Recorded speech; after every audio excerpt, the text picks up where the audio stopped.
Already আমি এটা নিয়ে আলাপ করেছি, সরকারিভাবে যে অনুদানটা দেওয়ার কথা এটা অনুদান প্রদান করবো এই মসজিদের জন্য ইনশাআল্লাহ। চট্টগ্রাম মহানগরীর উত্তর পতেঙ্গা এলাকায় ঐতিহ্যবাহী হযরত ফারুকে আজম রাদিয়াল্লাহু তাআলা আনহু জামে মসজিদের পুনর্নির্মাণ কাজের ভিত্তিপ্রস্তর স্থাপন ও দোয়া মাহফিল অনুষ্ঠিত হয়েছে। আজ উত্তর মাইজপাড়ার আনসুর আলী সারাং বাড়ির পাশে মসজিদ প্রাঙ্গণে এক বর্ণাঢ্য অনুষ্ঠানের মাধ্যমে এই নির্মাণ কাজের শুভ সূচনা করা হয়।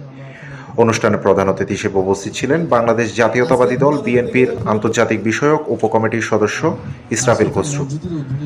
মসজিদ পরিচালনা কমিটির সভাপতি আলহাজ মোহাম্মদ এরশাদ আলীর সভাপতিত্বে আয়োজিত এই মাহফিলে আরও উপস্থিত ছিলেন চট্টগ্রাম বিশ্ববিদ্যালয়ের ইসলামিক স্টাডিজ বিভাগের অধ্যাপক আলহাজ মাওলানা ডক্টর মোর্শেদুল হক এবং মাদ্রাসা এ তৈয়বিয়া ইসলামিয়া সুন্নিয়ার আরবি প্রভাষক আলহাজ মাওলানা ইউনুস তৈয়বী।